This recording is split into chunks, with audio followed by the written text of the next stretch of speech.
Hello दोस्तों, नमस्कार। आप सभी का आर्य मानसी पर स्वागत है। आप सभी जानते होंगे, न तो आपके पास इतना समय है, न ही हमारे पास इतना समय है कि हम आपको विस्तार से बताएं। लेकिन अंतिम रिवीजन होता है, अंतिम तथ्य होते हैं, उनको किन किन चीज़ों को देखना होगा, किन किन चीज़ों को याद करना होगा, वो ज़रूरी होता है। तो मैं यही कोशिश कर रहा हूँ इन वीडियो के माध्यम से कि आपका लास्ट में जो महत्वपूर्ण चीज़ें हैं वो आपकी छूटे नहीं, उनका रिवीजन आपके हो जाए। तो आज बात करेंगे हम विश्व भूगोल की। विश्व भूगोल की बात करें तो पहले तो आप सभी को पता होगा विश्व भूगोल से कितने क्वेश्चन आते हैं। अगर यहाँ पर विश्व भूगोल से बात करें तो कुल मिलाकर आपके यहाँ पर 5 टॉपिक है। कितने हैं? 5 टॉपिक। और यहाँ से ही विश्व भूगोल से आपके 5 क्वेश्चन आते हैं। प्रत्येक से एक क्वेश्चन आता है आपके महाद्वीप महासागरों से, वैश्विक पवन तंत्र से, पर्यावरण समस्या उनके निदान से, वैश्वीकरण उनके प्रभाव से, जनसंख्या वितरण और प्रपोषण से। इन सभी को मैंने आपको पढ़ा दिया है, अच्छे से समझाया है। अब मैं आज यहाँ पर आपके पर्यावरण समस्याएं उनके निदान वाला टॉपिक बता रहा हूँ। उसके बाद में वैश्वीकरण, जनसंख्या वितरण, प्रपोषण को भी बता दूंगा एक बार, ताकि आपको समझ में आए। पहले तो समझिए कि पर्यावरण समस्याएं उनके निदान से संबंधित आपके कौन कौन से क्वेश्चन अभी तक पूछे गए हैं। अगर मैं यहाँ पर बताऊं तो मैं आपको पहले यहाँ पर 2022 का जो एग्जाम हुआ उसमें आपको बता देता हूँ कि आपके कौन कौन से क्वेश्चन पूछे गए। देखो, 2022 का एग्जाम हुआ उसमें आपके अलग अलग शिफ्ट में पेपर पूछे गए थे, तो अलग अलग शिफ्ट के क्वेश्चन है। ये संपूर्ण पेपर जो क्वेश्चन है ये 2022 के हैं। अगर यहाँ देखो तो निम्नलिखित में से कौन सा कारक जलवायु परिवर्तन के लिए उत्तरदायी नहीं है? तो जलवायु परिवर्तन का बारे में पूछा गया था कि जलवायु परिवर्तन के बारे में उत्तरदायी नहीं है। दूसरा, पृथ्वी दिवस मनाया जाता है, 31 जुलाई 2023 को पूछा गया था। पृथ्वी दिवस कब मनाया जाता है? इसके बाद में यही क्वेश्चन पूछा गया था, विश्व ओजोन दिवस कब मनाया जाता है? तो यहाँ पर पूछा गया।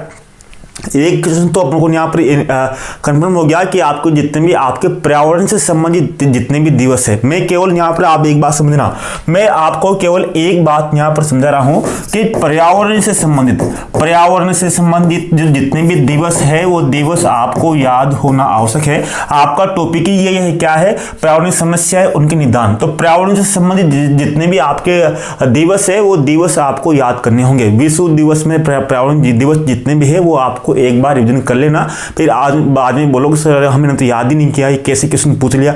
तो मैं आपसे कह रहा हूं कि आपके क्वेश्चन आता ही आ जाता है कभी न कभी। तो पर्यावरण से संबंधित जितने भी दिवस है उनको अच्छे से याद करोगे, इस बात का ध्यान रखना, ठीक है। जिन यहाँ पूछे गए थे आपके पृथ्वी दिवस कब मनाया जाता है, विश्व ओजोन दिवस कब मनाया जाता है, विश्व पर्यावरण दिवस 5 जून किसकी वर्षगांठ से संबंधित है? अब देखो यहाँ पर विश्व पर्यावरण दिवस 5 जून किसकी वर्षगांठ से संबंधित है, इसके बारे में बात करूंगा। कौन से वर्ष यूएनओ यानी संयुक्त राष्ट्र संघ के द्वारा सतत विकास लक्ष्य अपनाए गए? ये भी आपकी पर्यावरण समस्याओं से संबंधित है। और ध्वनि तीव्रता मापन के लिए इकाई है। तब यहाँ पर ध्वनि तीव्रता यानी कि आपकी प्रदूषण से सब याद होना चाहिए आपको, जल प्रदूषण, ध्वनि प्रदूषण, वायु प्रदूषण सब आपको यहाँ पर याद होना चाहिए। तो यहाँ पर आपकी ध्वनि तीव्रता का पूछा गया। और इससे पहले आपके 2016 और 18 में क्वेश्चन पूछे गए थे। देखो यहाँ पर मिनी माता खाड़ी में प्रदूषण का क्या कारण था? अब यहाँ पर मीना माटी जो खाड़ी है, जो प्रदूषण वाला आपको पढ़ना ही है, आपको छोड़ना नहीं है। ये 2016 से 18 के बीच के क्वेश्चन है जो आपके सेकंड ग्रेड में पूछे गए थे। क्योटो प्रोटोकॉल का संबंध निम्नलिखित में से किससे है? तो क्योटो प्रोटोकॉल का भी देखेंगे। जलवायु स्मार्ट कृषि का मुख्य लक्ष्य नहीं है। निम्नलिखित में से कौन सी गैस ओजोन संरक्षण के लिए प्रत्यक्ष उत्तरदायी नहीं है? 4 गैसें थी, उसमें से एक उत्तरदायी नहीं थी। संयुक्त राष्ट्र जलवायु परिवर्तन सम्मेलन 2018 कहां आयोजित किया गया? तो एक बात ध्यान रखना, ये 2018 पूछा गया। तो इसी तरह से अब आपको 2023-24 में जितने भी आपके सम्मेलन आयोजित हुए, जलवायु परिवर्तन के जितने भी आपके सम्मेलन हुए, वो आपको याद होना आवश्यक है। उनके थीम क्या थे? देखो यहाँ थीम पूछा गया था, विश्व पर्यावरण दिवस 2018 की थीम क्या थी? तो ये आपको यहाँ पर 2023-24 के जितने पर्यावरण सम्मेलन थे उनकी एक लिस्ट आपके पास होनी चाहिए। साथ में ही आपके जितने भी विश्व पर्यावरण दिवस है, वो जितने भी अलग अलग चीजें हैं वो आपके पास याद होनी चाहिए। अब पर्यावरण से संबंधित आपको यहाँ पर जैसे UNFCCC United nation framework convention on climate change कब लागू हुआ, तो ये चीजें आपके पूछे गए थे। तो एक बात थोड़ा बहुत मैं आपको यहाँ बता देता हूं, बाकी आप सभी को याद हो गए से जो मैंने आपको बता दिया। आपको 4 चीजें यहाँ पर समझ में आ चुकी होगी। नंबर 1 कि आपको पर्यावरण से संबंधित जितने भी आपके दिवस है वो दिवस आपको याद करने हैं। नंबर 2 मैंने आपको बताया कि आपको यहाँ पर प्रदूषण वाला भी टॉपिक पूछा जा रहा है। बहुत सी बार हम प्रदूषण वाले को छोड़ देते हैं, जैसे आपको दौनी का पूछा गया, मिनी माता खाटा का पूछा गया, या फिर आपके वायु संरक्षण का पूछा गया। ये भी आपको यहाँ पर याद करने होंगे। और आपको ये भी याद करना होगा कि 2023-24 में आपके कौन कौन से जो आपके सम्मेलन आयोजित हुए, उनके थीम मुद्दे क्या थे, ये चीजें आपको वहां पर ध्यान रखनी होगी।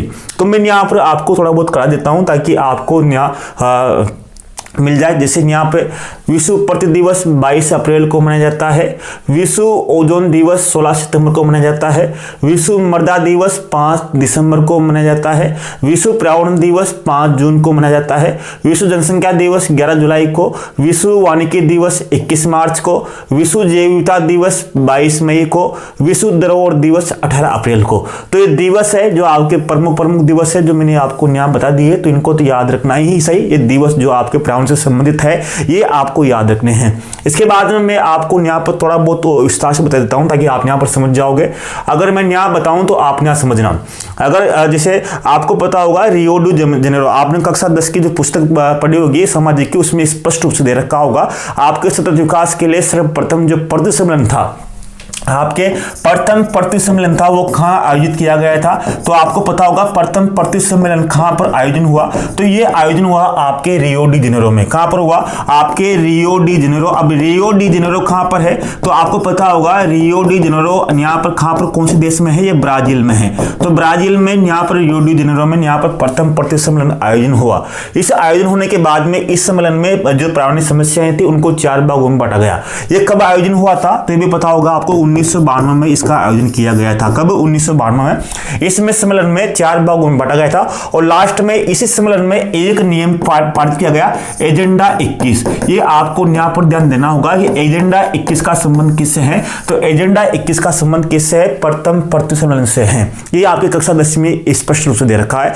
तो इसमें जो समस्याएं थी उस समस्याओं को 4 भागों में बांटा गया इस प्रथम पृथ्वी सम्मेलन में। नंबर 1, जलवायु परिवर्तन के लिए एक संस्था गठन किया गया, इसका नाम था UNFCCC। जो आपके क्वेश्चन पूछा गया था, ये देखो यहाँ पर क्वेश्चन था UNFCCC, United nation framework convention on climate change.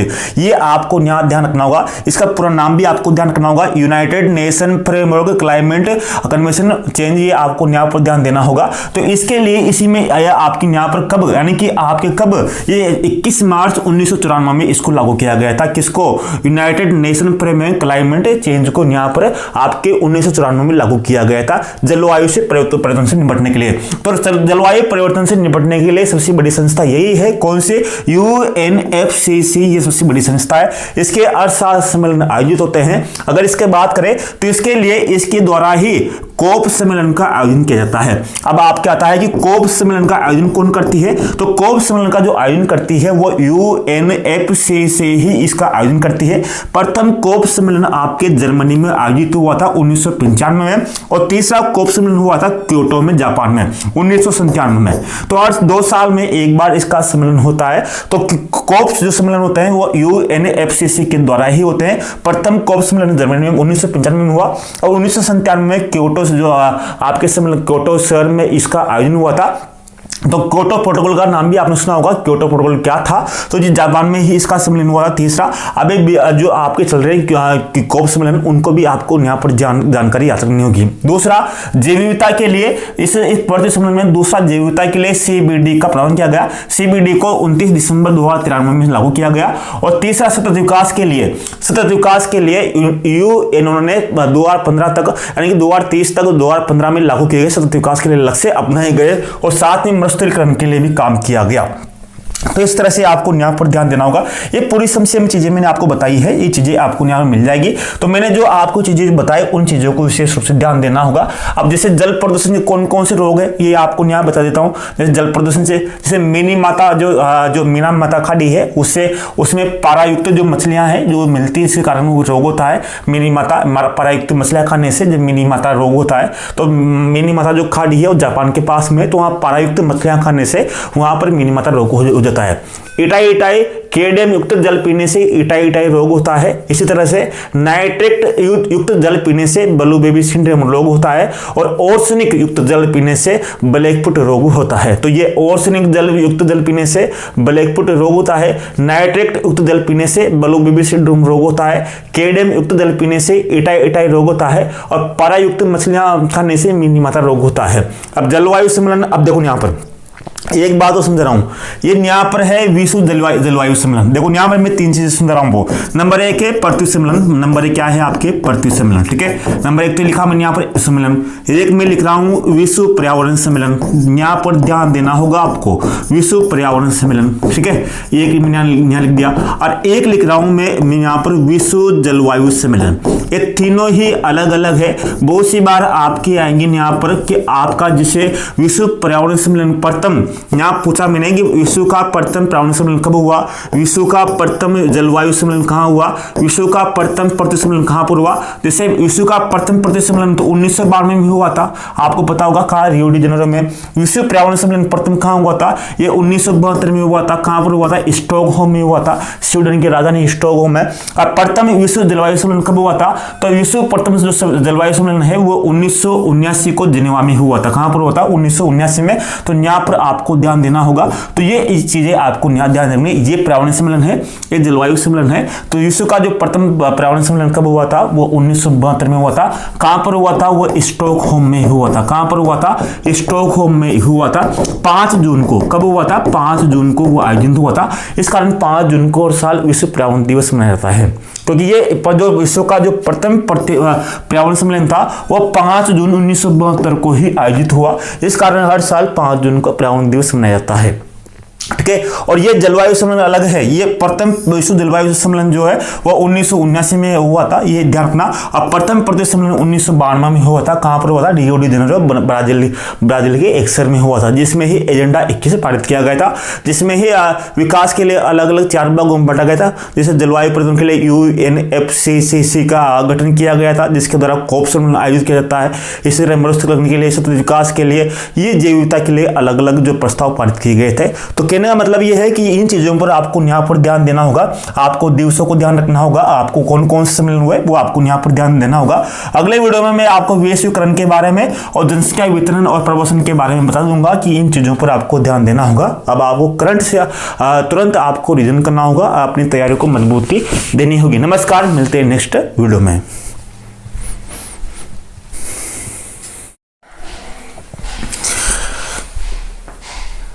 Hello दोस्तों, नमस्कार। आप सभी का आरवी मानसी पर स्वागत है।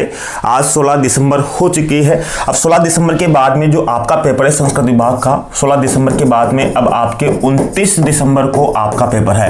अगर यहाँ पर देखें तो आपके पास मात्र 10 दिन ही मानो, आपके पास 10 दिन बचे हैं और आपका जीके का प्रथम पेपर आपका कंप्लीट हो चुका होगा, आपने संपूर्ण कर लिया होगा। उसके बाद में अब आपका रिवीजन चल रहा होगा। अब बहुत से टॉपिक ऐसे हो सकते हैं जिनको आपको बार बार देखने की आवश्यकता पड़ती है, जैसे आपके अर्थव्यवस्था है, अर्थव्यवस्था के जो आंकड़े हैं आपको देखने आवश्यक है, राजस्थान करंट अफेयर है, विश्व भूगोल है। तो मैं विश्व भूगोल से शुरुआत कर रहा हूं। जैसे विश्व भूगोल में मैंने आपको बताया कि आपके फटाफट रिवीजन हो जाए, किन चीजों को पढ़ना होगा, किन चीजों को देखना होगा। वैसे तो आपके पास सामग्री बहुत ज्यादा है, लेकिन उस सामग्री को आप बार बार दोहराएं जो आपने पहले पढ़ी है, क्योंकि बहुत सी बार होता है ये जो क्वेश्चन आता है वो क्वेश्चन हमारे रिवीजन के अभाव में हम उसको दोबारा वापस याद नहीं कर पाते, वापस उसको सही आंसर नहीं टिक कर पाते। तो इस वीडियो में मैंने आपको पहले किसके बारे में, पर्यावरण समस्याएं और उनके निदान के बारे में बताया था कि पर्यावरण के बारे में आपको किन किन के बारे में पढ़ना है। तो पर्यावरण के बारे में मैंने आपको बताया था कि आपको एक तो पर्यावरण से संबंधित जितने भी दिवस है वो दिवस आपको वहां पर याद करने थे। साथ में जो वर्तमान में पर्यावरण से संबंधित जितने भी सम्मेलन हो रहे हैं उन सम्मेलनों को आपको वहां पर ध्यान देना होगा, प्रदर्शन के बारे में आपको पढ़ना होगा। ये चीजें मैंने आपको उस वीडियो में बताई थी। तो आज की वीडियो में मैं बहुत से तो कमेंट आया कि सर एक बार आप 2-3 वीडियो बना के आप इसी बुक को कंप्लीट करा दीजिए। तो ठीक है, मैं 3 वीडियो बनाऊंगा। आज की वीडियो में बात करेंगे विश्व के महाद्वीप और महासागरों के बारे में। तो हम बात करेंगे महाद्वीप और महासागरों के बारे में। आपके पूर्व वर्षों में जो प्रश्न आए थे उन प्रश्नों के आधार पर आप ये देखने की कोशिश करना कि इन चीजों को तो आपको याद होना ही आवश्यक है। इन चीजों को तो याद करके ही जाओगे। बाकी आपने पढ़ रखा बहुत सा होगा तो आपको पढ़ना है, लेकिन मैं आपको कोशिश करूंगा कि इन चीजों को आप छोड़ के नहीं जाए, इन चीजों को दोबारा आप रिवीजन करो। तो ये क्लासेस आपके लिए रिवीजन के लिए काम करेगी। अगर बात करें जैसे आपको कौन कौन से क्वेश्चन आए 2016 से 18 के बीच में, फिर आपके 2022 वाले क्वेश्चन बताऊंगा, ताकि आपको एक बार ध्यान रहे कि पूर्व वर्ष के क्वेश्चन भी उस हिसाब से हमें रिवीजन करने होंगे। अगर यहाँ बात करें तो यहाँ पर आपके महाद्वीप है, यहाँ पर आपके किस लिए जाने जाते हैं, जैसे ऑस्ट्रेलिया, अंटार्कटिका, अफ्रीका, एशिया। तो आपको यहाँ पर सम्मिलित करने थे। एक क्वेश्चन आपके 2016 में आया था कि ऑस्ट्रेलिया किसके लिए जाना जाता है, तो ऑस्ट्रेलिया अद्भुत वनस्पति पशुओं का अजायब घर के लिए जाना जाता है। अंटार्कटिका को विश्व की प्रयोगशाला कहते हैं, अफ्रीका को अंधेरा महाद्वीप कहते हैं, एशिया को सभ्यता का पालना कहते हैं। तो ये अलग अलग आए थे आपके साथ महाद्वीप थे। सातों महाद्वीप आपको अच्छे से याद होना आवश्यक है। जैसे बात करें अगर मैं आपको यहाँ बताऊं तो जैसे आपकी उत्तरी अमेरिका है, जैसे उत्तरी अमेरिका महाद्वीप है, तो उत्तरी अमेरिका महाद्वीप में आपको पता होगा कि ये एकमात्र महाद्वीप है। कौन सा? ये एकमात्र महाद्वीप है जिसमें कोई भी देश क्या है, कोई भी देश क्या नहीं है, स्थल अवरुद्ध नहीं है, स्थल अवरुद्ध नहीं है। यानी कि अगर बात करें तो इस महाद्वीप के सभी देशों की सीमा समुद्र से लगती है। ऐसा कोई भी देश नहीं है उत्तरी अमेरिका में जहां पर स्थल अवरुद्ध हो, यानी कि जो चारों तरफ उसके जमीन हो। अगर मैं बात करूं तो आपके एक देश है एशिया महाद्वीप में, एक देश है कजाकिस्तान है। तो कजाकिस्तान जो देश है ये विश्व का सबसे बड़ा देश है जहां पर स्थल अवरुद्ध है। विश्व का सबसे बड़ा देश कौन सा है? कजाकिस्तान है, जो स्थल अवरुद्ध है, जिसकी समुद्र के साथ सीमा नहीं लगती है। अगर यहाँ पर बात करें तो उत्तरी अमेरिका में ही आपके जो कनाडा है, कनाडा और जो अगर बात करें तो संयुक्त राज्य अमेरिका को यूएसए भी बोलते हैं। तो संयुक्त राज्य अमेरिका कनाडा की विश्व की सबसे लंबी मध्य सीमा है। सबसे लंबी सीमा किन किन के मध्य है? कनाडा और संयुक्त राज्य अमेरिका के। और कनाडा में आपको पता होगा कि कनाडा की जो तटीय सीमा है ये विश्व की सबसे लंबी है। अगर यहाँ बात करें तो तटीय सीमा की बात करें, यानी समुद्र से लगी हुई सीमा, तो कनाडा की जो सीमा है वो समुद्र के साथ सबसे लंबी बनी हुई सीमा है। तो अलग अलग क्वेश्चन बहुत से आते हैं जिनको आपको देखना होगा। इसी तरह से दूसरा क्वेश्चन देखते हैं। आपके सम्मिलित नहीं है तो आपके न्यास सीमावर्ती सागर है, तो आपको जितने भी सीमावर्ती सागर है, जिन महासागरों के, उनको आपको ध्यान देना होगा। और जिन सागरों में आपके द्वीप है उन द्वीपों को यहाँ पर ध्यान देना होगा। बहुत सी बार क्वेश्चन आता है कि आपके जो महासागर है, मैं आपको ये क्लास लेने का उद्देश्य यही है कि आपको उन क्वेश्चनों को आपको तैयार करना है जो अभी तक आपने पढ़े होंगे, उनको अच्छे से तैयार कर लीजिए। महासागरों में नंबर 1 तो आपको सीमावर्ती सागर याद करने हैं। जो महासागरों में जो सीमावर्ती सागर है उनको याद करना है। दूसरा जो महासागरों में जो द्वीप है उन द्वीपों को आपको याद करना है। तो सीमावर्ती सागर और द्वीपों को, जैसे यहाँ पर आपको मैं 3 सागर बताता हूँ। जैसे दक्षिणी प्रशांत महासागर में सल्लू सागर है। कौन सा है? सल्लू सागर है। उत्तरी अटलांटिक में सारगोजा सागर है। सारगोजा सागर कहां पर है? उत्तरी अटलांटिका में। आर्कटिक में क्या है? कारा सागर है। और उत्तरी प्रशांत महासागर में कोरल सागर नहीं है। तो ये आपके असम्मिलित है। तो दोनों को याद करना है, सीमावर्ती सागरों को और आपको द्वीपों को। अगर मैं यहां बताऊं तो आपके अलग अलग क्वेश्चन यहां पर आते हैं।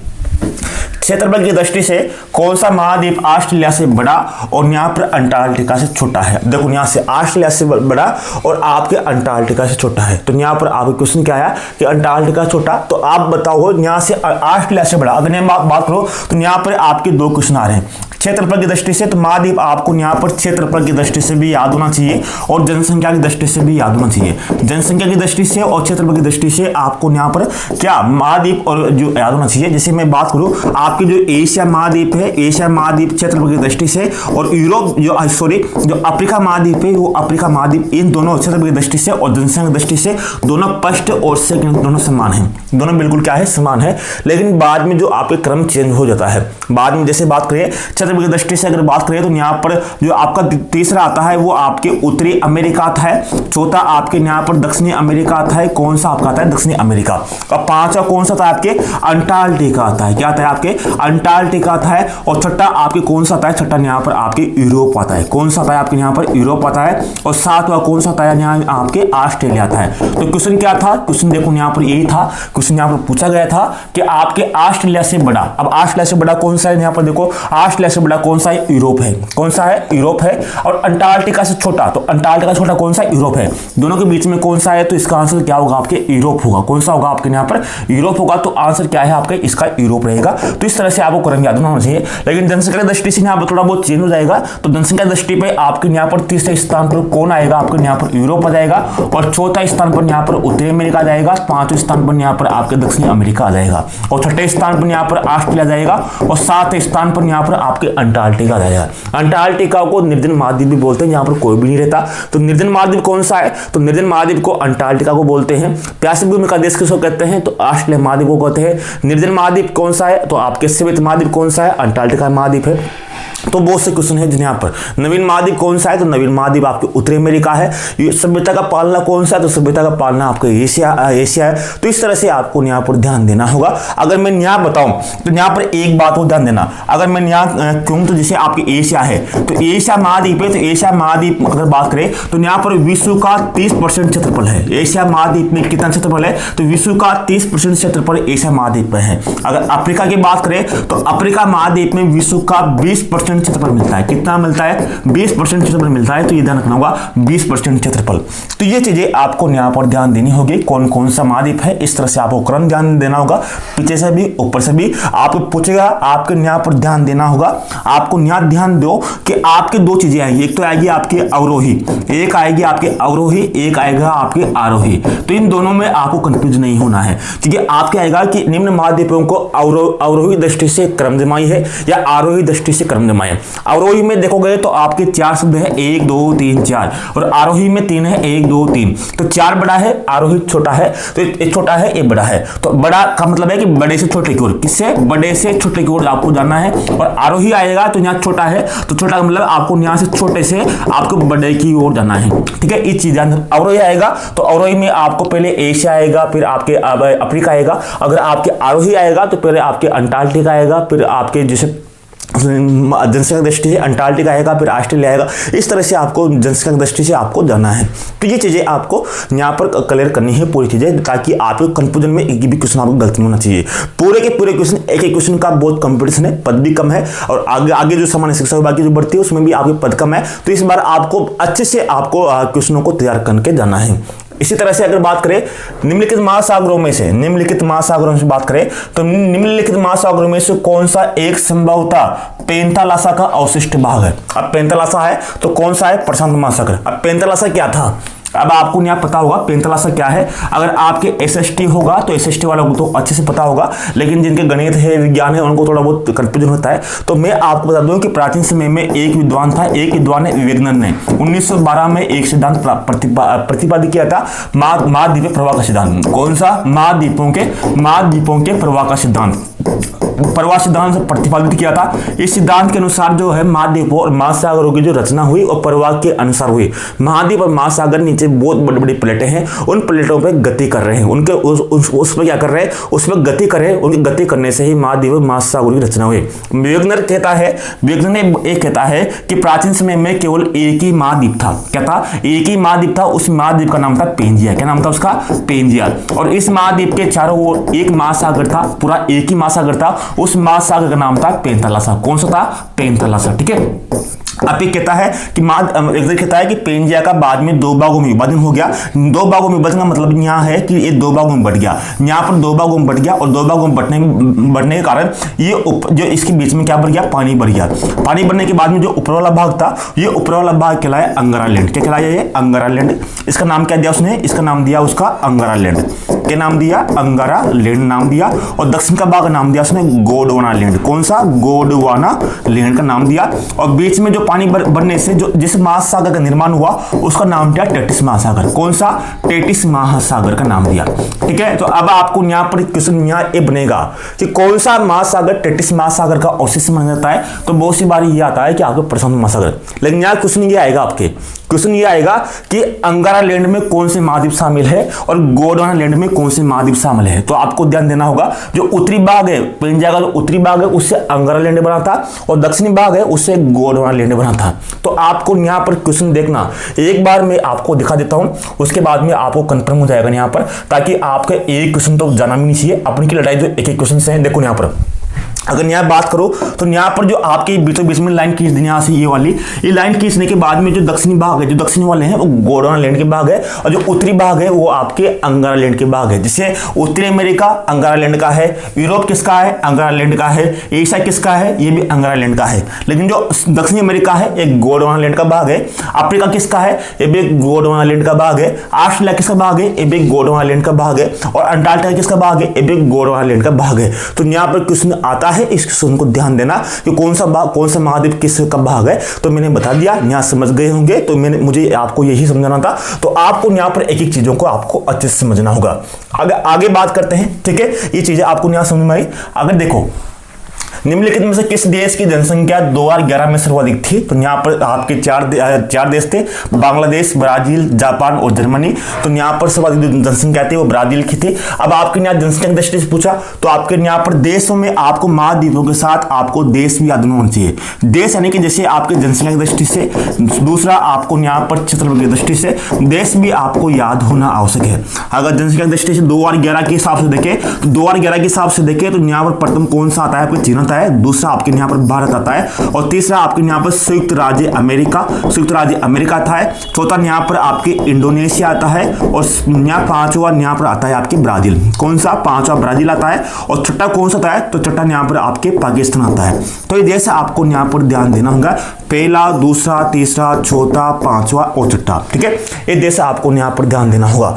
अगर मैं वर्तमान में बात करूं, अगर यहाँ मैं कहूंगा आपके 2023-24 के अनुसार, 2023-24 के अनुसार अगर मैं बात करूं तो जनसंख्या की दृष्टि से छोटे देश कौन से हैं, तो 2011 का आएगा, तो ये आपका सही क्रम है। अगर 23-24 का पूछेगा तो यहाँ पर भारत प्रथम स्थान हो चुका है। किसका, भारत का प्रथम स्थान हो चुका है, और चीन का यहाँ पर सेकंड स्थान हो चुका है। इसी तरह से जो ब्राजील आपके 5वें स्थान पर था, अब ब्राजील को छोड़कर पाकिस्तान 5वें स्थान पर आ चुका है, और ब्राजील यहाँ पर 6ठे स्थान पर आ चुका है, ठीक है। तो 5वां स्थान किसका हो गया, तो पाकिस्तान का 5वां स्थान हो गया, और ब्राजील का 6ठा स्थान हो गया। लेकिन आपको क्रम यही ध्यान रखना होगा। मुझे अपेक्षा है कि अभी तक तो इसी आंकड़े से पूछेगा, आपको 2011 वाले आंकड़े से, तो ये क्रम आपको यहाँ पर ध्यान देना होगा। अगर तथ्यों में देखें तो ब्राजील को पाकिस्तान ने पीछे छोड़ दिया है। अगर मैं बात करूं तो ब्राजील 5वें स्थान पर है ना, तो 5वें स्थान पर क्षेत्रफल की दृष्टि से भी 5वें स्थान पर ही है, ठीक है। ये चीजें आपको यहाँ पर देखो, यहाँ पर आगे मैंने आपको कहा था महाद्वीपों को उनकी जनसंख्या के अनुसार अवरोही क्रम में जमाई है। अवरोही का मतलब क्या होता है, बड़े से छोटे की ओर। तो बड़े छोटे की ओर जैसे एशिया सबसे बड़ा है, अफ्रीका, यूरोप, और जनसंख्या की दृष्टि से बात कर रहा हूं मैं, यूरोप तीसरे पे, दक्षिणी अमेरिका चौथे पे। ऐसे यहाँ उत्तरी अमेरिका उसमें नहीं था, इसलिए यहाँ पर दक्षिणी अमेरिका आ गया। अगर यहाँ में अवरोही जमाता तो अवरोही में क्या था, पहले फर्स्ट तो ये आता, सेकंड ये आता, थर्ड आपके ये आता। तो क्वेश्चन वही आ रहे हैं, केवल आपको यहाँ पर समझना होगा। क्वेश्चन पूरे के पूरे वही है, इसमें से कुछ अलग नहीं है।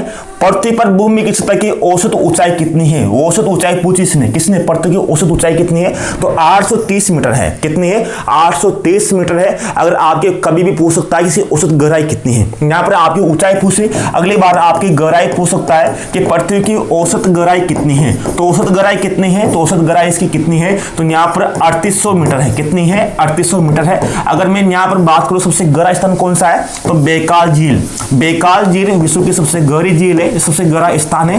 तो ये अलग अलग चीजें हैं। सबसे ऊंचा स्थान कौन सा है, सबसे गहरा स्थान कौन सा है। अगर महासागरों की बात करें तो महासागरों में अगर बात करें तो यहाँ पर प्रशांत महासागर में है, प्रशांत महासागर में एक स्थान है जो है मेरियाना गर्त। मेरियाना गर्त है। तो मेरियाना गर्त की जो गहराई है वो 11,033 मीटर है। कितनी है, 11,033। अब इतना समय नहीं कि तो मैं आपको इसे बताऊं, लेकिन जो बता रहा हूं उन पर ध्यान देना। अवरोही आरोही आपको ध्यान देना होगा, पूरी चीजें आपको यहाँ पर कंप्लीट याद करनी होगी, ठीक है। निम्नलिखित में से किस महासागर में वर्ध मध्य महासागर कटक स्थित है। अब यहाँ पर देखो वर्ध मध्य महासागर कटक, अगर मैं यहाँ आपके नक्शा बनाऊं तो मैं आपको जैसे ये आपके उत्तरी अमेरिका है, ये आपके दक्षिणी अमेरिका है। यहाँ पर अगर मैं बात करूं तो ये मैंने बना दिया यहाँ पर। अब यहाँ पर ये जैसे ये एशिया है, यहाँ पर ये आपके अफ्रीका है, और यहाँ पर श्रीलंका है, और यहाँ पर ऑस्ट्रेलिया है, ठीक है। अब यहाँ पर उत्तरी अमेरिका, दक्षिणी अमेरिका, तो यहाँ पर आपके अटलांटिक महासागर है। कौन सा है आपके यहाँ पर, अटलांटिक महासागर करें तो इसी अटलांटिक महासागर में यहाँ पर एक द्वीप है आइसलैंड। कौन सा है यहाँ पर? आइसलैंड। तो आइसलैंड कौन से महाद्वीप में है? तो ये अटलांटिक महासागर में। और यहाँ पर एक द्वीप है बोवेट द्वीप। कौन सा है? बोवेट द्वीप। बोवेट द्वीप। इन दोनों के बीच में एक कटक मिलती है। कटक का मतलब होता है कि महासागर के अंदर एक पहाड़ी, एक पर्वत। तो ये लंबा का लंबा एक महासागर के अंदर पर्वत है जिसको बोलते हैं कटक, जो पानी के अंदर रहती है। तो इस कटक को बोलते हैं मध्य महासागरीय कटक, जो आइसलैंड से बोवेट द्वीप के मध्य है। तो कहां पर है वो? अटलांटिक महासागर में है। ये विश्व की सबसे लंबी कटक है। सबसे लंबी कटक कौन सी है? ये है। इसी तरह से अगर आपके आ सकता है महासागरों में, अगर मैं बोलूं सबसे बड़ा द्वीप कौन सा है, तो कौन सा है? ग्रीनलैंड। कौन सा है? ग्रीनलैंड सबसे बड़ा द्वीप है। अभी मैं बात करूं तो आपके दूसरा कौन सा है? तो न्यू गिनी है। तीसरा कौन सा है? बोर्निया है। चौथा कौन सा है? मेडागास्कर है। तो आपको द्वीपों का क्रम भी आपको ध्यान देना होगा। सबसे बड़ा द्वीप कौन सा है, सबसे कौन सा नहीं है, कहां पर है। तो जैसे आपके ग्रीनलैंड कहां पर है? तो ग्रीनलैंड आपके यहाँ पर ही है। ग्रीनलैंड जो द्वीप है यहाँ पर है। इसी तरह न्यू गिनी कहां पर? बोर्नियो यहाँ पर आपके एशिया में है। तो इन देशों को आपको यहाँ पर ध्यान देना होगा। अब 2022-23 में कौन से क्वेश्चन पूछे गए? 2018-22 के थे। अब देखो यहाँ पर डॉल्फिन कटक स्थित है। तो डॉल्फिन कटक कहाँ पर स्थित है? तो डॉल्फिन कटक के बारे में आपको ध्यान देना होगा। डॉल्फिन कटक कहाँ पर है? पृथ्वी के महाद्वीप भाग पर सबसे गहरा वाला बिंदु कौन सा है? यहाँ पर सबसे गहरा वाला बिंदु कौन सा है? तो सबसे गहरा वाला महाद्वीप भाग में पूछा है। यहाँ पर महाद्वीप भाग पर सबसे गहरा वाला बिंदु कहाँ पर है? आपके एशिया में है। बेकाल जी ने बताया। लेकिन आपके पृथ्वी पे पूछे तो पृथ्वी पर आपके प्रशांत महासागर में मैरियाना गर्त आएगा। ठीक है, ये क्वेश्चन आपके बार बार में आ रहे हैं। तो मेरा कहने का मतलब यह है कि मैंने आपको यहाँ बता दिया कि कौन से, देखो यहाँ पर वापस ही आ गया। 2020 के अनुसार निम्नलिखित महाद्वीपों को उनकी जनसंख्या के अनुसार अवरोही क्रम में जमाइए। तो अवरोही क्रम आपको यहाँ पर ध्यान देना होगा। अवरोही क्रम, आरोही क्रम जो आपको यहाँ पर है, इसको लगभग कितनी % जनसंख्या उत्तरी गोलार्ध में निवास करती है? लगभग 80%। तो ये चीजें आपको यहाँ पर ध्यान देनी होगी। निम्नलिखित किस महाद्वीप की जनसंख्या सबसे कम है? तो किस महाद्वीप की जनसंख्या सबसे कम है? तो आपको सम्मिलित करना है। तो वही क्वेश्चन आपके आ रहे हैं जो यहाँ पर है। तो ये आपके क्वेश्चन आपको यहाँ पर देखने हैं। मैंने आपको यहाँ बताया। इसे देखा सागर, महासागर, सीमावर्ती सागर कौन सा है? तो ये क्वेश्चन तो वापस रिपीट हो गया। हमने कहा था देखो सीमावर्ती सागर, महासागर आपके रिपीट हो गया। महासागर, सीमावर्ती सागर आपके वापस रिपीट हो गया। वो वही क्वेश्चन आपके आ रहे हैं, जैसे बेरिंग सागर, बाल्टिक सागर, लाल सागर, ओटर सागर, कोरल सागर, बड़ा सागर, कारा सागर, बेरिंग सागर, ये क्वेश्चन वही है। तो आपको जितने से सीमावर्ती सागर है, आपके जो द्वीप है, उन चीजों को आपको यहाँ पर ध्यान देना होगा। तो ये क्वेश्चन ये है। तो इन क्वेश्चनों का आपको ध्यान देना होगा। इसी तरह से अगर मैं बात करूं, जैसे आपके 17 डिग्री अक्षांश रेखा है। 17 डिग्री क्या है? अक्षांश रेखा है। 17 के बाद में क्या आता है? 38 डिग्री, जो 38 डिग्री अक्षांश रेखा है ये। इसी तरह से अगर बात करें आपकी 49 डिग्री अक्षांश रेखा है। तो इनमें आप देखोगे तो इसमें 7, 8, 9, 17 डिग्री, 38 डिग्री और 49 डिग्री। तो 17, 18, 19 देखो। तो 17 डिग्री अक्षांश रेखा है, ये उत्तरी और दक्षिणी वियतनाम को विभाजित करती है। किसको? उत्तरी और दक्षिणी वियतनाम को विभाजित करती है, वियतनाम को। इसी तरह से 38 डिग्री अक्षांश रेखा है, तो ये आपके उत्तरी और दक्षिणी कोरिया को, उत्तरी और दक्षिणी कोरिया को विभाजित करती है। किसको? उत्तरी और दक्षिणी कोरिया को विभाजित करती है। इसके बाद में जो 49 डिग्री अक्षांश रेखा है, ये किसको विभाजित करती है? ये आपके संयुक्त राज्य अमेरिका, संयुक्त राज्य अमेरिका और साथ में कनाडा को विभाजित करती है। तो ये आपको अक्षांश रेखाएं भी आपको ध्यान देना होना चाहिए। इसी तरह जो उत्तरी अमेरिका महाद्वीप है, उत्तरी अमेरिका महाद्वीप से बीचों बीच में से 100 डिग्री पश्चिमी देशांतर रेखा गुजरती है। पश्चिमी देशांतर रेखा गुजरती है। अगर सबसे बात करें तो सर्वाधिक समय रेखा कहां पर है? सर्वाधिक समय जोन कहां पर है? तो रूस में है। भारत में एक ही समय जोन है जो इलाहाबाद के निर्णय से गुजरता है। इसी तरह से अगर रूस में बात करें तो रूस में वहां पर रूस में 11 समय जोन है। कितने समय जोन है? तो 11 समय जोन है। पढ़ने के लिए तो बहुत कुछ है, लेकिन जो मैंने आपको बताया उनको एक बार ध्यान देना। मैं आपको लास्ट बता दूं कि आपको क्या क्या याद करना है। मैं आपको बता देता हूं। यहाँ पर देखो, आज महाद्वीप और महासागरों के बारे में बात की। तो महाद्वीप और महासागरों के बारे में बात की तो आपको यहाँ पर मुख्य तत्व क्या याद करने हैं? नंबर 1 कि आपको अवरोही, जिसे मैं बात करूं आपको, तो नंबर 1 आपको अवरोही और आरोही दोनों ही क्रम में आपको यहाँ पर क्या याद करना है? एक तो महाद्वीप याद करने हैं, दोनों क्रम में महाद्वीप याद करने हैं, साथ में ही आपको देश याद करने हैं। आरोही और अवरोही क्रम में महाद्वीप और देश याद करने हैं। किसके हिसाब से? आपको जनसंख्या की दृष्टि से और साथ में ही आपको क्षेत्र की दृष्टि से, दोनों में ही आपको याद करना है। देश में भी आपको जनसंख्या की दृष्टि से और आपको यहाँ पर क्षेत्र की दृष्टि से आपको याद होना चाहिए। प्रथम जो 5 देश है वो आपको याद होना चाहिए, आरोही अवरोही क्रम है। नंबर 1 चीज तो आप याद रखोगे, तो ये पूरे के पूरे आपको यहाँ पर याद होना चाहिए, अच्छे से कंप्लीट आपको याद हो। ठीक है, दूसरा क्या सीखने को मिला, दूसरे सीखने को मिला जो महासागर है, जो महासागर है उन महासागरों में से आपको एक तो सीमावर्ती सागर, जो सीमावर्ती सागर है आपको कहीं भी मिल जाएगा, आपको हमारे कोर्स में मिल जाएगा SST वाले कोर्स में, या फिर आपको जो मैंने दे रखा है, आपके जो 29 वाला जो मैंने आपको यहाँ पर अपलोड करा रखा है, आपको जो 10 दिवसीय विशेष कोर्स लास्ट में हमने लॉन्च किया है, मात्र आपको 99 रुपये में मिल रहा है अभी, जिसकी आपको यहाँ पर बहुत से अपडेट्स ले लिया, आपके लिए बहुत बहुत धन्यवाद। उसमें भी आपको संपूर्ण मिल जाएगा, विश्व भूगोल आपको वहाँ पर मिल जाएगा, आप वहां पर रिवीजन कर सकते हो। तो बहुत शानदार वाला कोर्स है, इसे मिल जाएगा। लेकिन आपके पास ना हो तब भी कोई बात नहीं है, लेकिन जो महासागरों में सीमावर्ती सागर है उनको याद करना है, उनमें जो द्वीप है उन द्वीपों को आपको यहाँ पर ध्यान देना होगा। तो आपको जो चीजें बता रहा हूं उनको यहाँ पर कंप्लीट करना होगा। ठीक है, तो ये चीज़ आपको पढ़ने तो सब कुछ है, लेकिन जो मैंने आपको बताया जो आपको रिपीट हो रहा है उन चीज़ों को आपको यहाँ पर ध्यान से देखना होगा। और जो महाद्वीप की जो प्रमुख विशेषताएं है उनको भी आपको एक बार याद कर लीजिए। अगले वीडियो में जो आपके बचे हुए हैं, जैसे वैश्विक पवन तंत्र अगर बात करें तो आपके कौन कौन से बचे हुए हैं, तो यहाँ पर बात करूंगा मैं आपके वैश्विक पवन तंत्र के बारे में बात करूंगा, आपके वैश्वीकरण और आपके जनसंख्या वितरण के बारे में बात करूंगा। तो आज के वीडियो में इतना ही, आपको समझ में आया होगा। मैंने आपको पहले पर्यावरण के बारे में समझा दिया, आपके पहले आप इस महाद्वीप महासागर के बारे में बता दिया। देखो ये शॉर्ट वीडियो है, क्योंकि आपको अब ज्यादा पढ़ाने की आवश्यकता नहीं है, तो आपको बस यही देखना है कि आपका फटाफट रिवीजन हो। तो विश्व भूगोल को अगले वीडियो में कंप्लीट कर देंगे। नमस्कार, जय हिंद दोस्तों, मिलते हैं अगले वीडियो में। हेलो दोस्तों, नमस्कार। आप सभी का आरवी मानुषी पर स्वागत है। 17 दिसंबर हो चुकी है और आपके 29 दिसंबर को आपका पेपर है, इसलिए अब आपके पास जो भी दिन बचे हैं उनमें आपको कुछ अलग नहीं पढ़ना, लेकिन जो आपको देखना है, जिन टॉपिकों को आपको देखना है, जिनका बार बार रिवीजन करना है, जहाँ से अधिकांशतः क्वेश्चन आते हैं, उनको तो आपको एक बार अच्छे से क्लियर करके जाना है। इससे पहले मैंने आपको विश्व भूगोल में बताया था कि आपके यहाँ से 5% तो आएंगे जो आपको सीधे सीधे ही 10 अंकों का फायदा करेंगे, और 10 अंक आपको किसी भी तरह से यहाँ से नहीं छोड़ने हैं। और मैंने बताया था कि आपको क्या क्या पढ़ना है, किन किन चीज़ों को तो आपको आवश्यक रूप से देखना है। यहाँ पर बात करें तो महाद्वीप महासागरों के बारे में मैंने आपको बता दिया था, पर्यावरण समस्याओं के बारे में बता दिया था, और मैंने कहा था कि वैश्विक पवन प्रणाली के बारे में बताऊंगा। तो आज के इस वीडियो में आपको ये देखना है कि वैश्विक पवन प्रणाली में कौन कौन से क्वेश्चन किस तरह से आपके पूछे जाते हैं और पूछे भी जाएंगे। पहले मैं आपको कुछ क्वेश्चन बता देता हूं जो आपके हर बार पूछे गए थे 2016 से लेकर 2022 तक, उनको एक बार देख लो वैश्विक पवन प्रणाली से। अगर यहाँ पर बात करें तो अभी तक आपके 2016 से 18 के बीच में जो क्वेश्चन थे वो कौन कौन से थे। नंबर 1, कौन सी हवा को डॉक्टर हवा के नाम से जाना जाता है? डॉक्टर हवा के नाम से जाना जाता है। दूसरा, उत्तरी गोलार्ध में व्यापारिक पवनों की दिशा क्या होती है? उत्तरी गोलार्ध में व्यापारिक पवनों की दिशा किस तरह से होती है? निम्नलिखित में से कौन सी एक ठंडे पवन का उदाहरण नहीं है? चौथा, निम्नलिखित में से कौन सी जेट स्ट्रीम की चारित्र की विशेषता नहीं है?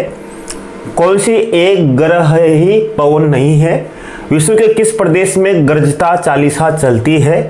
पवनों की दिशा में विचलन जिसके कारण होता है वह है।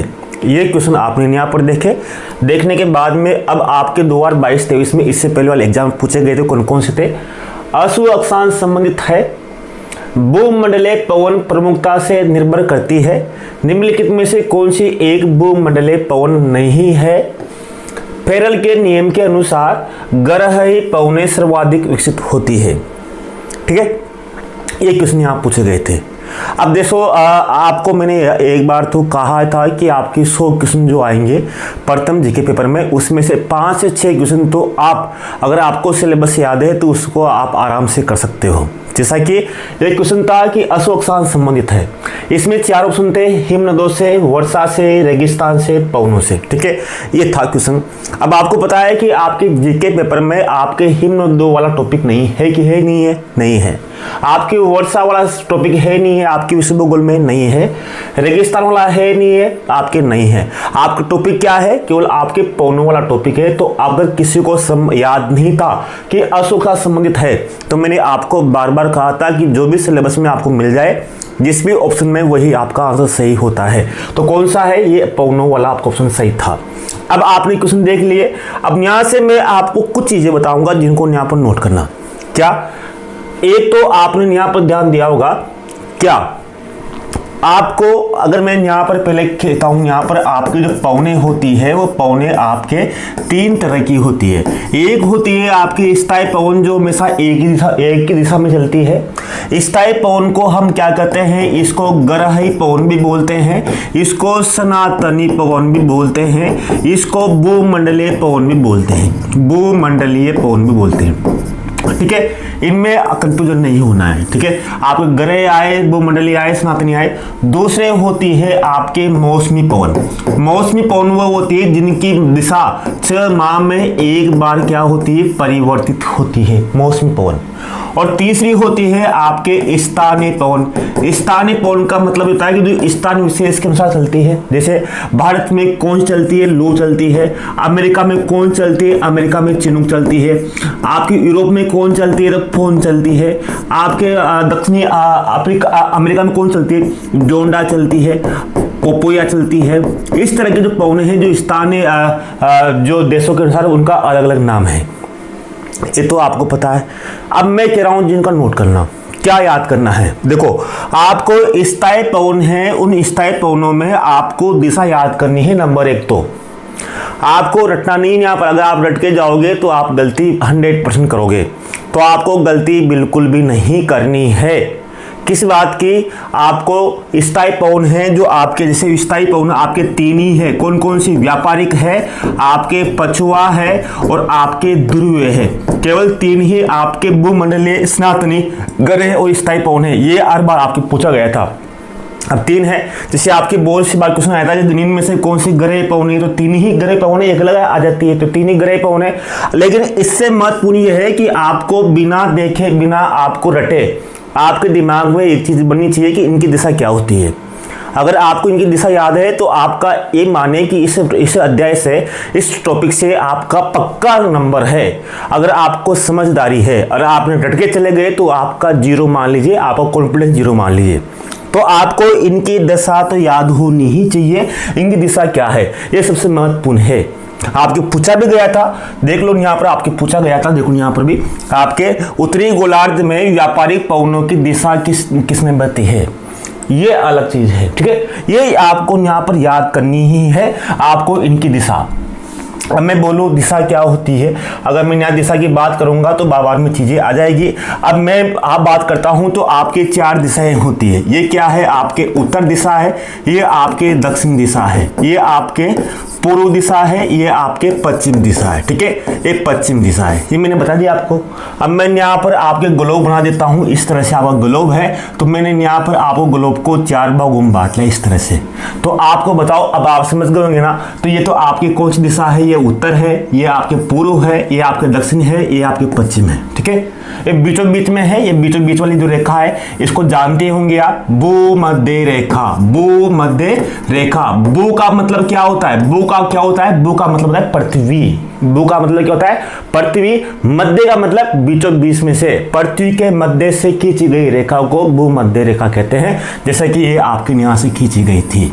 ठीक है, तो बीच में से 20 की थी भूमध्य रेखा। भूमध्य रेखा 2 भागों में बांट दिया, यहां से आपके 2 भागों में बांट दिया। ये नीचे वाला भाग पूरा का पूरा आपके दक्षिणी गोलार्ध, ये ऊपर वाला आपके कौन सा हो गया?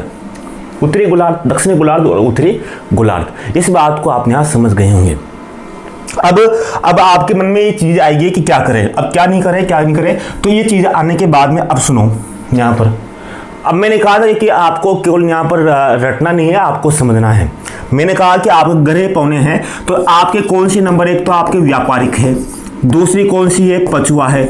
इन दोनों को अच्छे से याद करना होगा। अगर व्यापारी की बात करो तो व्यापारिक पौने हमेशा पश्चिमी दिशा की तरफ चलती है, हमेशा पश्चिमी दिशा की तरफ। पछुआ पौने हमेशा पूर्वी दिशा की तरफ चलती है। अब आप याद कैसे करोगे?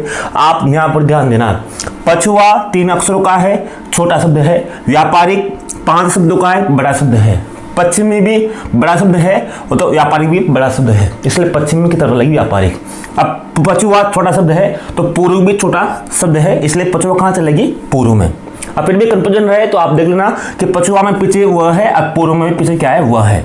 तो पछुआ पवन हमेशा पूर्वी दिशा की तरफ चलती है। कंफ्यूजन दूर करने के लिए, दिमाग में बैठाने के लिए कि पछुआ पवन कौन सी दिशा में चलती है, तो पश्चिम में है या पूर्व में, दोनों में पीछे वह किस में है, तो पूर्व में वह है। तो पछुआ पवन हमेशा पूर्वी दिशा में चलेगी। अब आपको समझ में आ गया। अब यहाँ पर आपकी पूर्व दिशा कौन सी, ये वाली है पूर्व दिशा। तो यानी कि अब पछुआ पवन यानी कि पीछे चलती है, पीछे चलती है। तो पीछे कैसे चलेगी, पीछे चल रही है, पीछे इस तरह से पीछे चल रही है। ये पीछे किस दिशा में चल रही है, ये इधर चल रही है पूर्व दिशा में। ये पीछे चल रही है, जा रही है, यहाँ से पीछे जा रही है, पूर्व दिशा में जा रही है। आगे कौन सी जाती है, व्यापारिक पवन आगे जाती है। किधर जाती है, पश्चिम दिशा में जाती है। ये व्यापारिक पवन देखो यहाँ पर इस तरह से जाती है, आगे जाती है इस तरह से। समझ गए, इस बात को समझे। तो अब आपको यहाँ समझ में आ गया होगा कि यहाँ पछुआ पवन पीछे जा रही है पूर्व दिशा में पीछे, और व्यापारिक पवन जा रही है यहाँ आगे पश्चिम दिशा में जाएगी इस तरह से, पश्चिम दिशा में। एक पूर्व में, एक सॉरी यहाँ पर मैं कर देता हूँ, यहाँ पर ये इस तरह से, ये इस तरह से आगे जाती है। व्यापारिक आगे जाएगी और पछुआ कहाँ जाएगी, पीछे जाएगी। इस बात को आप यहाँ समझ गए होंगे। अब आपको दिशा मालूम हो गई होगी। अगर मैं बोलूँ यहाँ पर, देखो यहाँ पर ये इस तरह से बोलूँ तो आपकी दिशा कौन सी होगी, पछुआ पवनों की। अगर पछुआ पवनों की बात करूँ तो आप यहाँ देखो, पछुआ पवनों की जो दिशा है इस तरह से आगे जा रही है, तो ये पश्चिम दक्षिण से उत्तर पूर्व की ओर चलती है। कहाँ पर, उत्तरी गोलार्ध में ही, उत्तरी गोलार्ध में। ये उत्तरी गोलार्ध ही वाला। तो उत्तरी गोलार्ध में तो आप दिशा, इसकी दिशा देखो, ये पछुआ पवन की, तो ये इधर से चल रही है, इधर यहाँ से चल रही है, ये इधर जा रही है। तो इधर कौन सी दिशा है, तो इधर आपके, मैंने कहा था कि आपके ये बना दिया मैंने, बनाने के बाद में ये आपकी दिशाएं हैं 4। तो इधर कौन सी है, ये तो उत्तर है, ये आपके पूर्व है, ये आपके दक्षिण है, ये पश्चिम है।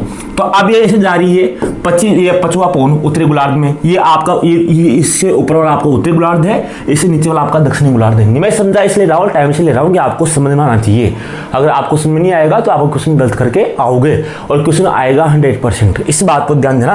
तो ये उत्तरी गोलार्ध में पछुआ पवन दिशा किस तरह से होती है, ये पश्चिम दक्षिण से चलती है उत्तर पश्चिम की ओर, ठीक है। और दक्षिणी गोलार्ध में किस चलती है पछुआ पवन है, तो ये देखो यहाँ पर दक्षिणी गोलार्ध में जो पछुआ पवन चलती है वो चलती है आपके उत्तर पश्चिम से पूर्व दक्षिण की ओर चलती है, ये इस तरह से, ठीक है। अब मैं आपको यहाँ एक चीज समझा देता हूँ। अब आपको यहाँ समझना है, आप सभी को पता होगा कि ये पृथ्वी है, पृथ्वी पर 3 रेखाएं हैं। कौन कौन सी, बीचों बीच रेखा वो 0 डिग्री वाली, इसको बोलते हैं भूमध्य रेखा। कौन सी, भूमध्य रेखा। और जो ऊपर वाली जो भूमध्य रेखा के ऊपर जो रेखा है वो है 23.5 डिग्री की, उसको बोलते हैं कर्क रेखा। ये चीजें सब आपने समझ रखी होगी, ये सब चीजें आपको मालूम होगी। मैं इनको दोबारा विस्तार से नहीं बता सकता कि क्या है किस तरह से नहीं है, तो आप सभी को पता होगा। मैं आपको नया, अगर आप भूगोल के विद्यार्थी हो तो आपको पता होगा, या फिर आपने पहले भी मेरे से पढ़ा होगा तो आपको याद होगा। और एक बात जरूर है कि आप ब्रह्मास्त्र कोर्स का एक बार अच्छे से रिवीजन कर लेना, वो आपके लिए है, लास्ट के रिवीजन के लिए, उस पर आप जरूर ध्यान देना। और नीचे वाली है आपकी ये वाली 23.5 डिग्री वाली, ये भी आपके मकर रेखा। कौन सी वाली, ये मकर रेखा। तो मैंने कहा कि दक्षिणी गोलार्ध की 23.5 डिग्री की कौन सी, मकर रेखा। उत्तरी गोलार्ध की 23.5 डिग्री कौन सी, आपकी कर्क रेखा। और यहाँ पर है आपके कौन सा, यहाँ पर 6.5 डिग्री, ये इसको बोलते हैं आर्कटिक वर्त। क्या बोलते हैं इसको, आर्कटिक वर्त। और इसको नीचे वाले को बोलते हैं यहाँ पर अंटार्कटिका वर्त। अंटार्कटिका वर्त कितने डिग्री वाला है, ये 6.5 डिग्री वाला है। और नीचे यहाँ पर है 90 डिग्री पर, यहाँ पर है दक्षिणी ध्रुव। कौन सा ध्रुव है, यहाँ पर है दक्षिणी ध्रुव। और यहाँ पर है 90 डिग्री पर, यहाँ पर है उत्तरी ध्रुव, ठीक है। ये चीजें आप यहाँ समझ गए होंगे, ठीक है। ये चीजें हैं पृथ्वी का। अब होता क्या है, जो हवाएं चलती है वो कर्क रेखा और मकर रेखा से चलती है। जैसे आपके कर्क रेखा से यहाँ चलेगी आगे इस तरह से, ये आगे चल रही है इस तरह से, ये आगे चल रही है। तो अब कौन सी हवा है, किस दिशा में, ये पश्चिम दिशा में है। इधर भी मकर रेखा से देखो, मकर रेखा से जो आगे हवाएं चलेगी, मकर रेखा से आगे हवा, वो कौन सी हवा है, तो ये हवा कौन सी, जानते हैं पश्चिम दिशा की तरफ जो चलती है आगे वाली हवा, वो कौन सी हवा है, ये व्यापारिक हवा है। और जो पीछे चलेगी कर्क रेखा से, जैसे पूर्वी दिशा में पीछे चलने वाली हवा कौन सी है, पछुआ हवा है। पीछे चलने वाली हवा कर्क रेखा से कौन सी हवा है, वो कौन सी है, पछुआ। इसी तरह दक्षिण में भी, दक्षिण गोलार्ध में मकर रेखा से पीछे चलने वाली हवा भी कौन सी है, पछुआ हवा है। बस आपको दिशा ध्यान रखना है कि इनकी दिशा क्या होती है। दक्षिणी गोलार्ध की बात करें तो दक्षिणी गोलार्ध में जो पछुआ हवा है, तो पछुआ हवा इस तरह से जा रही है, किसमें, दक्षिणी गोलार्ध में, ये वाली। तो यहाँ से देखो आप, ये यहाँ से जा रही है, यहाँ से ये आपके जा रही है, यहाँ से पश्चिम उत्तर से जा रही है आपके दक्षिण पूर्व की ओर इनकी दिशा है। इस तरह से आपको यहाँ पर ध्यान देना होगा। अब यहाँ आपको समझ में आ गया कि इस तरह से हवा चलती है। अब बात ये आती है कि यह हवा कर्क रेखा से मकर रेखा से क्यों चलती है। अब मैं आपको बता दूं, यहाँ पर जो भूमध्य रेखा है, यहाँ पर भूमध्य रेखा पर क्या होता है कि यहाँ पर गुरुत्वाकर्षण बहुत कम होता है, और गुरुत्वाकर्षण बहुत कम होने के कारण वह हवाएं क्या होती है, वह हवाएं ऊपर उड़ जाती है। अगर गुरुत्वाकर्षण अधिक होगा तो अपनी तरफ खींचेगा, लेकिन भूमध्य रेखा पर गुरुत्वाकर्षण बहुत कम होता है, और बहुत कम होने के कारण क्या होता है कि भूमध्य रेखा पर हवा नहीं खींच पाती नीचे, इस कारण हवाएं ऊपर उड़ जाती है, और ऊपर उठने के कारण यहाँ पर हवाएं नहीं चलती। कहाँ पर, भूमध्य रेखा पर हवाएं नहीं चलती, बिल्कुल शांत रहते हैं।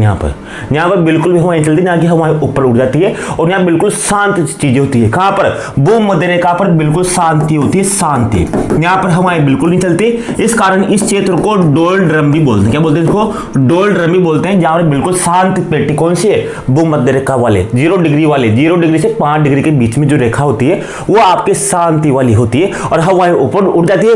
ऊपर उठने के कारण ये हवाएं यहाँ से ऊपर उठकर यहाँ पर बैठती है कर्क रेखा पर, और यहाँ पर बैठती है यहाँ पर मकर रेखा पर, दोनों गोलार्धों में चली जाती है हवाएं ऊपर उठकर।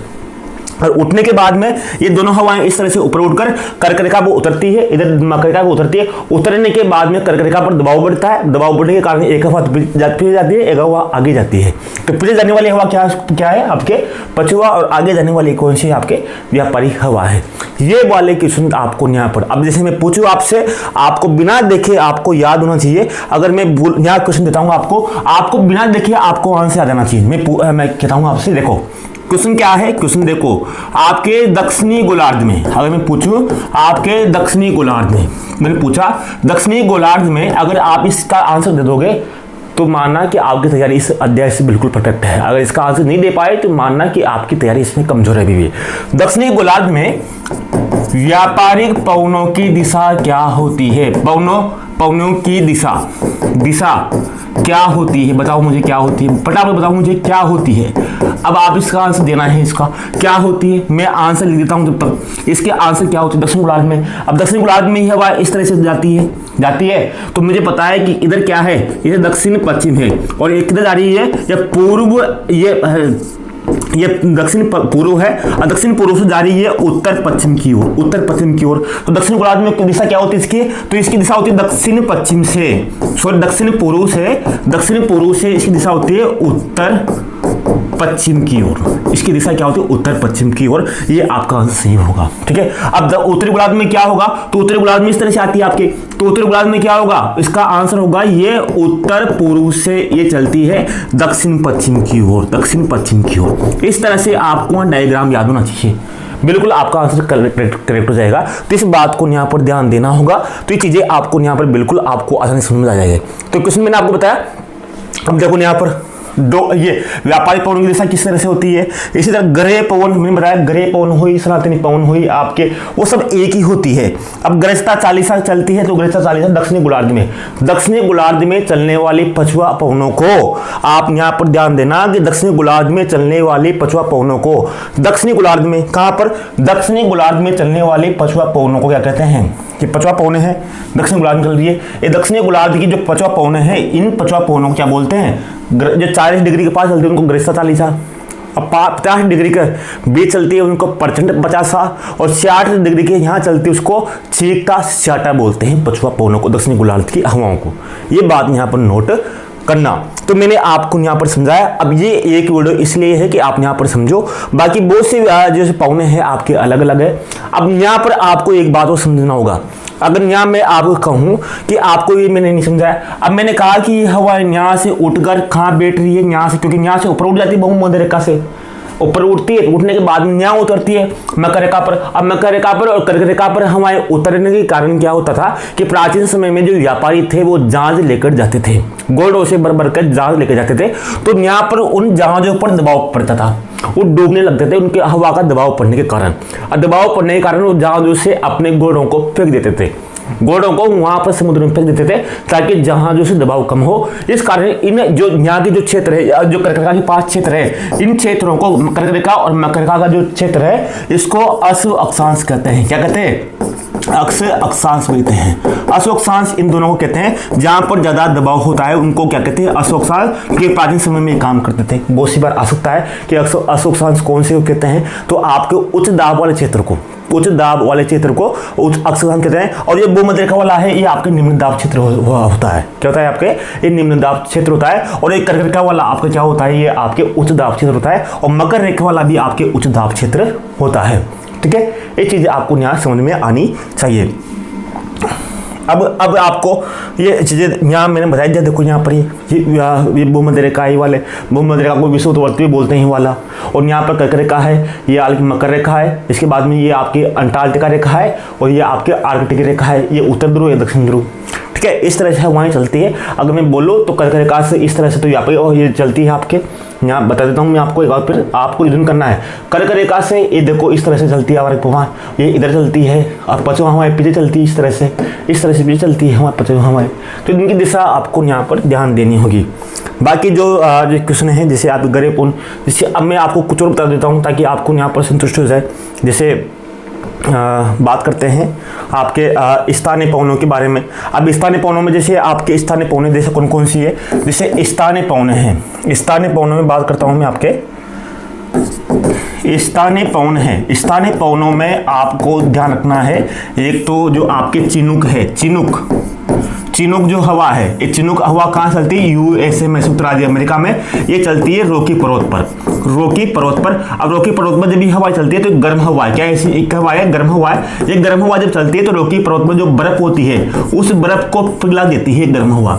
अब बर्फ पिघलाने से क्या होता है कि यहाँ पर रॉकी पर्वत पर बर्फ पिघलने से छोटी मोटी जो क्या उग जाती है, घास उग जाती है। और घास उग जाती है तो घास उगने से क्या होता है, वहाँ पर रॉकी पर्वत हरा भरा हो जाता है, तो पशु के लिए लाभदायक है। रॉकी पर्वत के लिए वरदान कौन सी है, तो चिनुक हवा है। इसी तरह से आपके सांता आना भी अमेरिका में चलती है। अमेरिका का एक प्रांत है कैलिफोर्निया में, वहां पर ये चलती है भी गर्म हवाएं। कौन सी, ये भी आपकी गर्म हवाएं, सांता आना। इसी तरह से आपकी गर्म हवा की बात करें तो फोन हवा कहाँ चलती है, ये भी में गर्म हवा है। तो फोन भी ये गर्म हवा है। कहाँ चलती है, ये यूरोप में एक पर्वत है आल्प्स पर्वत में चलने वाली हवा भी फोन हवा कहते हैं। ये भी इस तरह से बर्फ को पिघलाती है। इसी तरह से आगे बात करें तो आपका एक हवा है हरमटन नाम सुना होगा आपने, हरमटन क्या है कि यहाँ पर पूर्वी अफ्रीका है, जो पूर्वी अफ्रीका है वहाँ पर चलती है हवा। और वहाँ पर चलने की वहाँ उमस भरी गर्मी होती है, और उमस भरी गर्मी होती है तो ये गर्म हवा होती है। तो उमस भरी गर्मी होती है तो उस उमस को ये गर्म हवा अपने आप को सोख लेती है और वहाँ की उमस को खत्म कर देती है।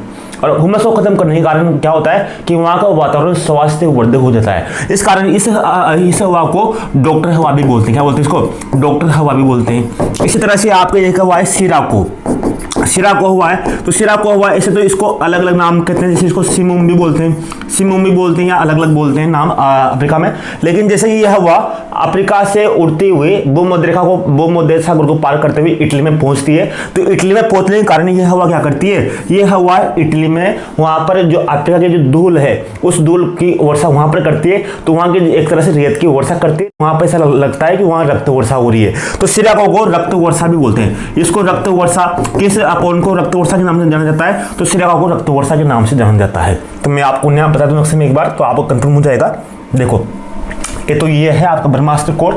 अगर आपने आर्य मानुष स्टडी ऐप डाउनलोड कर रखा होगा तो वहां पर आपको डाउनलोड करना ही होगा। अगर आप ओडिसी अध्यापक की तैयारी कर रहे होंगे तो उसके लिए समर्पित है। अगर आप ओडिसी अध्यापक की तैयारी कर रहे हो और आपके पास आर्य मानुष स्टडी ऐप नहीं है तो इससे बुरा तो क्या बात होगा, होना ही चाहिए। अगर आपके पास ओडिसी अध्यापक की तैयारी कर रहे हो तो अनिवार्य ऐसी सीरीज एप्लीकेशन है जो होगा। और लास्ट समय के लिए आपके लिए कोर्स है जो ब्रह्मास्त्र कोर्स है, जो जीके के लिए आपका अंतिम 10 दिन में आपको रिवीजन करना है, वो करना ही पड़ेगा आपको।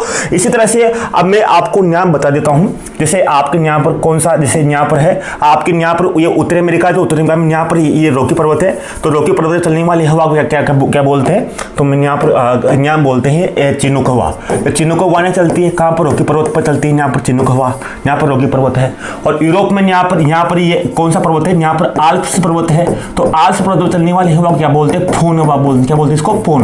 और हरमटन हवा, यहाँ पर हरमटन हवा है। तो हरमटन जो हवा है यहाँ पर चलती है। हर मटन हवा जिसको क्या बोलते हैं, डॉक्टर हवा भी बोलते हैं। और जो सिराको हवा है, तो यहाँ चलते सिराको हवा यहाँ से जाते हुए यहाँ सागर को पार करके यहाँ इटली में पहुंच जाती है। इटली में पहुंचने का कारण इसको क्या कहते हैं, सिराको हवा को बोलते हैं, बोलते हैं। इसी तरह से यहाँ पर अर्जेंटीना है, तो अर्जेंटीना में कौन कौन सी है, अर्जेंटीना में जोंडा हवा चलती है, पपैयो हवा चलती है, यहाँ पर चलती है, आपको पता होगा जोंडा, पपैया। और यहाँ पर कैलिफोर्निया में यहाँ पर आपको चलती है सांता आना हवा। इसी तरह से बहुत सी हवाएं हैं, अलग अलग हवाएं, ब्लैक पेडर है, ब्लैक लोरल है, अलग अलग हवाएं जिनको आपको याद करना है। साथ में गर्म हवा कौन सी है, ठंडी हवा कौन सी है, आसानी आपके पास होगी। तो आज की वीडियो में इतना ही, आप समझ गए होंगे कि आपको पवनों को किस तरह से याद करना है। और लास्ट चैप्टर बचा है आपका। अब लास्ट चैप्टर में बस एक वीडियो और है, वैश्वीकरण और जनसंख्या वितरण, इसका लास्ट वीडियो में इसको कंप्लीट करा देंगे। और हाँ, आपने ध्यान दिया होगा, ये एप्लीकेशन को डाउनलोड कर ही लेना, आपको वहां पर सब कुछ मिल जाएगा, वहां पर आपको अनिवार्य नेसेसरी है। तो मिलते हैं नेक्स्ट वीडियो में। नमस्कार, जय हिंद दोस्तों।